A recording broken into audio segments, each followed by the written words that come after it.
Alright. Dawning is here. Oh god, Eververse. Why? And today's gift. Let's see what this shit's all about. Alright, you bitch. What do you got for me? Let's take a look at Eververse. Want to take a look, Guardian? What can I do for you, Guardian? Oh look, it's snowing on screen. Amazing. Gift of shaders. And more microtransactions. Okay. Not gonna get angry, not gonna get angry. Let's just, let's see what I get for this gift of shaders. Okay. Where's this gift? I guess it just opened up automatically. That's cool, that's cool. Let's go see what Ikora wanted. Oh look, a loading screen. Don't see those too often. Ooh, shiny. Oh look, a daily gift. Good to see you here. Alright, Ikora, what do you got for me? This is the season of the dawning.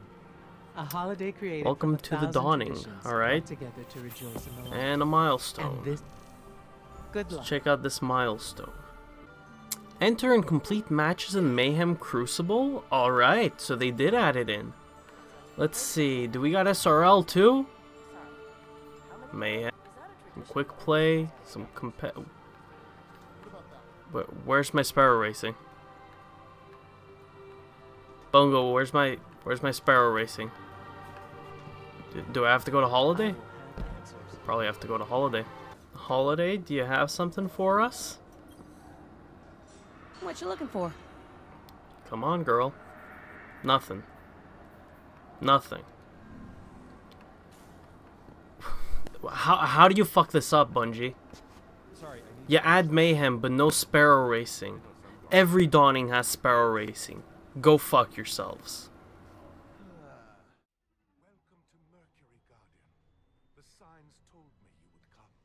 So we're back, and you know, happy holidays to all you fucking ugly motherfuckers. I don't want to rant for too long. It is the holidays. We're supposed to be enjoying them with family and anybody else that you guys have in your life. But this needs to be fucking done. Curse of Osiris came out. Couldn't help myself but brag a little right now. I was right. It was totally not worth the money. For those of you who didn't buy it, good for you. But at the same time, Bungo fucked you hard. For those who did buy it, hopefully you realized how little content there is and how shitty of an experience it is. Now, some of you might argue that there is content, although that might be for the fact that they made grinding super fucking long for the Osiris weapons, as well as the Dawning just came out. So 2 events back to back, the DLC and the Dawning event came back to back. But I'll rant about the Dawning in just a bit. I just want to get it out of my system about the Osiris. I did play the raid, and I just want to get this shit out of my system very quickly. So let's just kick it right off. Let's start off with the actual Osiris campaign, the story. I'd say it's had somewhat of a good intro. It's pretty solid. We go to Mercury. We find out that Osiris needs our help. But then it's pretty uneventful the whole way through. We're very rarely on Mercury, aside from the 2 times where we have to do the missions that are also strikes, which just don't add really much to the story aside from saying, hey, go to the cartographer, just like in Halo, and get the map and the coordinates. The actual storyline with Osiris isn't all that developed. You know, you learn a little about him, but you don't learn much. It's fuck, man. They should have just developed him so much more. They could have, they should have, but they didn't.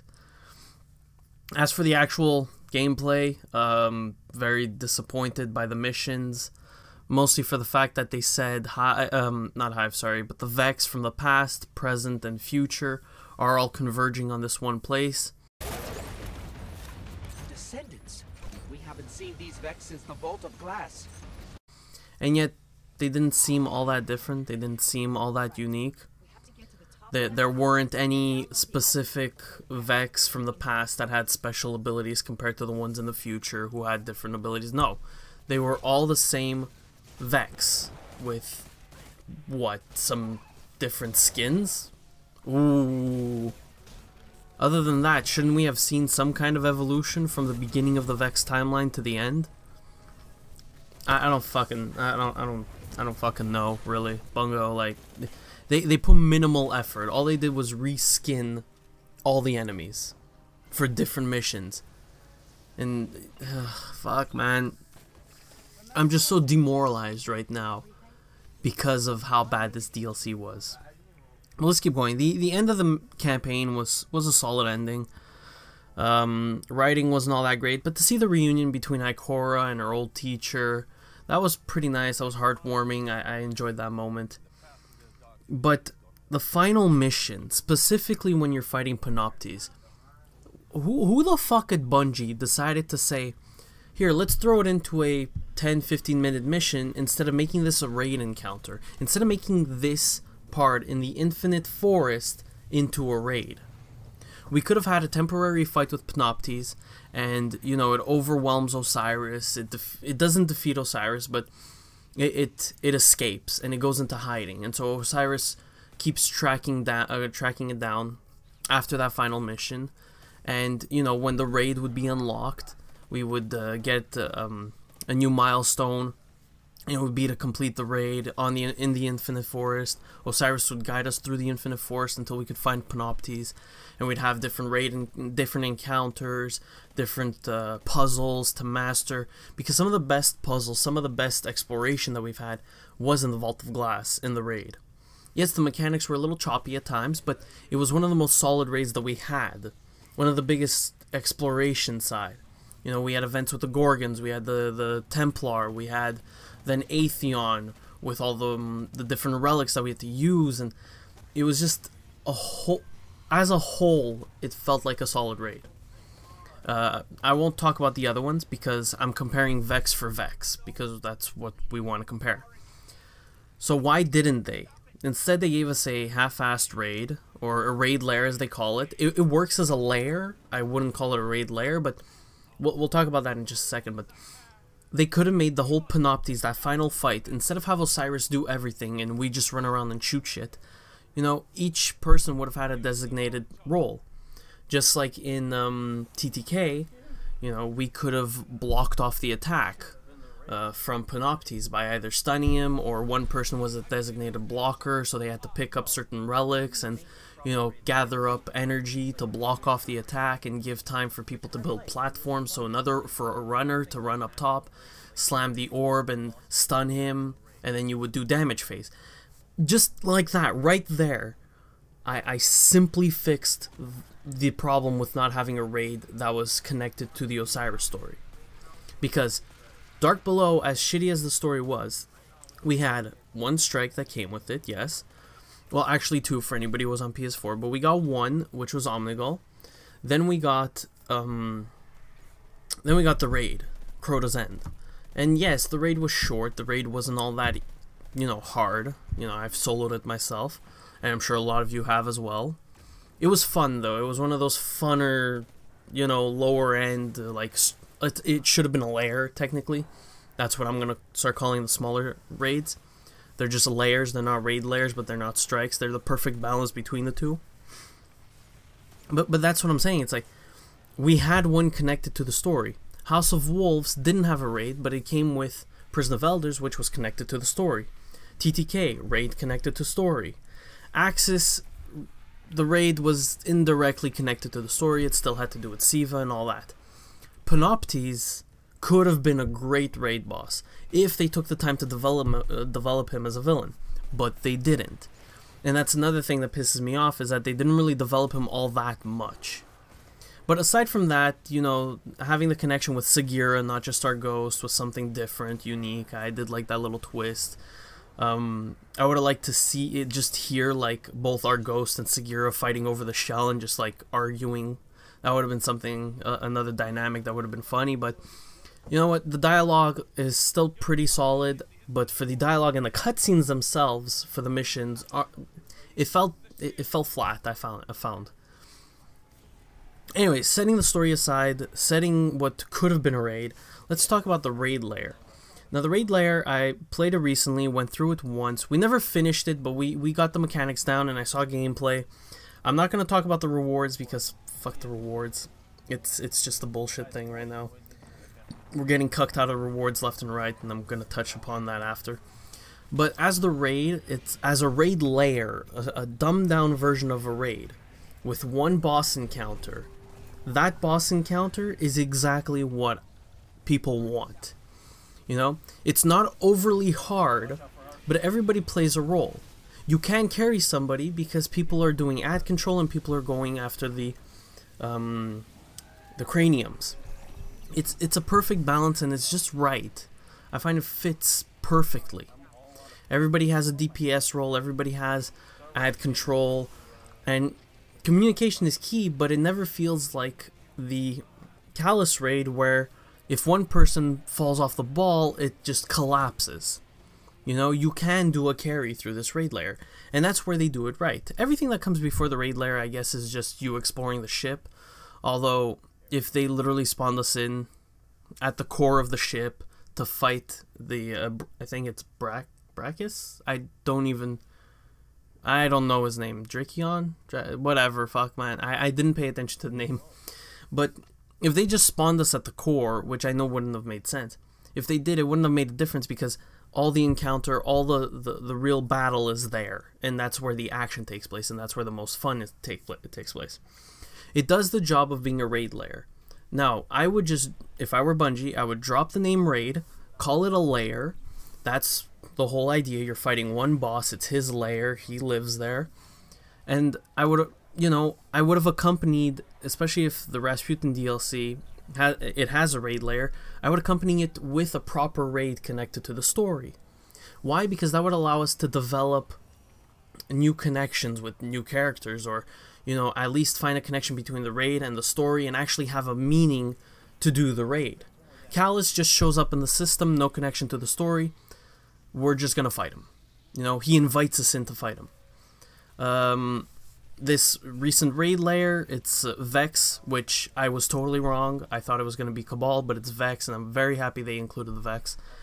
I find the Vex have the most unique battle forms that we could go up against. So do the Hive, but I enjoy the Vex the most, I found, through the raid. But if they would have just connected, even if they said that, you know, oh, Osiris has detected that there's a new anomaly within the Leviathan, that they're trying to reconstruct the Infinite Forest there or something, or reconstruct something similar to create another simulation, then maybe it would have been connected. But I still would have preferred a very solid raid and then a lair like this with a few strikes like we got. That would have been a solid DLC. Add an extra 3 or 4 missions. I'm pretty sure it would have been good. Then we come to the grinding. The grinding is one of the things that I wish they would fix, because it's too easy. I'm already at a 330 with my Titan. I didn't even touch the raid once, and it's been 2 going on 3 weeks now that the DLC's out. Yeah. And the Dawning has begun, and we'll touch on the Dawning once again in just a bit, but just to say that the grinding isn't as great as it was in Destiny 1, even in Dark Below. As for leveling up and getting the illuminated Ingrams, I have one huge complaint. It is blocked behind a paywall, the nicest armor of the DLC. If you take a look at the armor, it's very Vex inspired, very, you know, focused on the Vex themselves. And I wish that would have actually been like the raid armor or the armor that you could get from the Mercury destination. But no, they locked the nicest looking armor behind a paywall. Now yes, everybody's gonna say, oh, but you can level up, you can get illuminated Ingrams through grinding. Yeah, but 160,000 XP, when you don't have any buffs going, can take almost 2 hours to grind because they nerfed the amount of XP you get. And it's how could you do that as a company where your game is inclined to be very loot and grinding, loot involved and grinding involved, but then you lock it behind a paywall? Like, if you actually want to get all that armor set before the next DLC comes out, and where you can't get that armor anymore, why would you lock it behind a paywall? You know, you want people to have incentive. Give us missions, give us, you know, the adventurers have a chance to drop that armor, or, you know, something, you know, better. But anyways, and as for the longer grinding for those weapons, they did adjust it, I find. Now they give you 2 amplifiers per strike, a chance of 2 amplifiers per strike or crucible match, which has made it faster. Radiolarian, the Radiolarian is pretty easy to get as well, and the plants, I forget what they're called, that you can only get through heroic strikes and those activities, are pretty simple to get as well. So the grinding they did fix for the weapons, and I'm almost done. I've got 1 weapon left. I do like that they added, for those of you who don't know, Saint 14's story. Although I find it was rushed in like 2 missions or 3 missions. I found it was a little rushed, but I did like that little nod. But yeah, there's still some secrets that I'm finding, but I didn't really want to do this video until I was certain that I had found most of the stuff. We do know that the Sagira shell is obtained after getting all the weapons, which I'm working on, and that it's been an okay expansion. But as for grinding and actually having incentive to play, unless you force yourself like I have, there's no real motivation to play the game. Now, as for the Dawning, and this is, like you guys saw at the beginning, I'm fucking losing my shit. Where's my Sparrow Racing? You know? Where the fuck is my Sparrow Racing? But in all honesty, I've got 2 major problems with the Dawning. The event has been dumbed down to the point of it's just Mayhem, and Mayhem is fun, don't get me wrong, although it's currently broken in the state that it's in, and I'll say why. But at the same time, it's very grind oriented, but you can't get those fucking Ingrams unless you pay for it. Just like the Festival of the Lost, you needed to pay money to get those masks. Now you have to pay money to get the armor. And there was a Reddit post somewhere that said that it could take an upwards of $600 to get everything, you know? I think across all 3 characters. So $600, that's $200 per character. Some people have said, oh, I've gotten it at $100, but who the fuck is spending that kind of money on those Ingrams? Why are you locking this event-timed shit behind the paywall? Even when you level up, you don't get those Ingrams. You get illuminated Ingrams. It's not like they said, here's some Dawning event stuff for the next 3 weeks. Dawning themed stuff that you can also get out of illuminated Ingrams, or out of the Dawning Ingrams that you're going to get specifically from leveling up and doing activities. No. They said, fuck you guys, we're going on holiday, here's a bunch of money that you can give us for getting the nice gear, but go fuck yourselves. And this goes back to Mayhem now.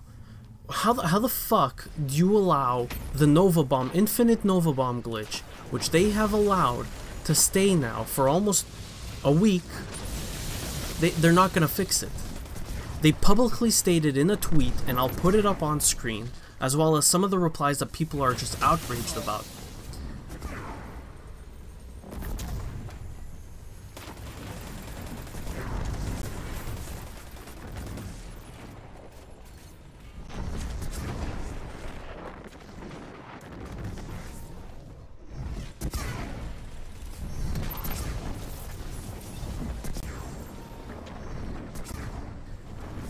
The Infinite Nova Bomb glitch, I came across it and I thought that somebody was hacking. I reported the guy because I thought he was cheating and hacking, but apparently it's a glitch in the fucking game, where you can shoot an infinite amount of Nova Bombs by doing some god knows what the fuck it is. I won't even bother looking it up because I don't want to be that fucking asshole. But they just keep shooting Nova Bombs out, no problem, until you kill them, then they lose their super. But why the fuck is this even a thing? When the Infinite Tether glitch had come out, people were getting banned. Then they banned the tether itself. You couldn't actually use Quiver until they fixed the problem. Then once they fixed the problem, Quiver came back. But until that, people were getting banned, people were getting reported for being hackers, and Bungie addressed it within the week. They took it up before trials even came. But here we are on Friday, and their statement is, we're gonna address it after the Dawning. Why? Because they decided to go on fucking holiday and say, we won't leave any of our dev team to do anything. How this just shows how biased they are, one, to Warlocks, and how little they care for this fucking game. We also had a glitch where there was the Infinite Hammer glitch, And people weren't getting necessarily banned for this, but they did shut down the super and address the issue as soon as they could. But now they're waiting 3 weeks until after the dawning ends. Do you know what the fucking Mayhem is gonna look like? Nova bombs flying left and right. I understand supers are accelerated, but it's fucking ridiculous when all you have is Nova bombs flying left and right, no fucking stop to them. I've managed to win the fucking game. We clutched it, and I'm gonna put clips up of just Nova bombs passing constantly. If you guys don't believe me, keep an eye on the third player with on the other team. He was the first Nova bomb user. Every time he uses it, it doesn't say he used it. You see a Nova bomb pass by, you see the light flicker off and then back on to say that he has a super. It's right there. And Bungie won't address this. But when it's a hunter, they'll fucking address it. When it's a titan, they'll address it. When it's a warlock, it's fucking fine. And yes, I'm getting mad because one class is being prioritized, but at the same time, it's fundamentally breaking the fucking game. And they won't even bother to address it. Anyways, I fucking probably burst a blood vessel in my head right now. I'm gonna probably go into fucking anaphylactic shock or some shit. But I just can't believe that Bungie is really just showing us that they don't give a shit. Like, I expected them to, and I called it, and so did a lot of other people call it, that Bungie would start moving more and more and more to this Eververse shit of getting loot. And I'm gonna give up. And whoever has the fucking balls to still defend Bungie on their microtransaction system, on the way they set up the grinding, on the way they set up the crucible, you guys are fucking autistic, and you should actually put a bullet up your asshole. Maybe then you'll understand something. Maybe then that bullet passing through your colon, up into your fucking intestines, you'll start to realize, oh shit, they are fucking me. They're fucking me good. That's it for me, guys. I'm gonna fucking lose my shit. I'm gonna go fucking take a nap and then put this shit up, and hopefully you guys enjoy. Aside from all this ranting, I do hope you guys have a happy holidays. Christmas is coming up. Anybody who doesn't celebrate Christmas, just enjoy your breaks from school. Enjoy your few days off of work. And just remember that Bungie is taking 3 weeks off of work and not doing anything to accommodate their game. That's it for me, guys. I'll see you on the next one.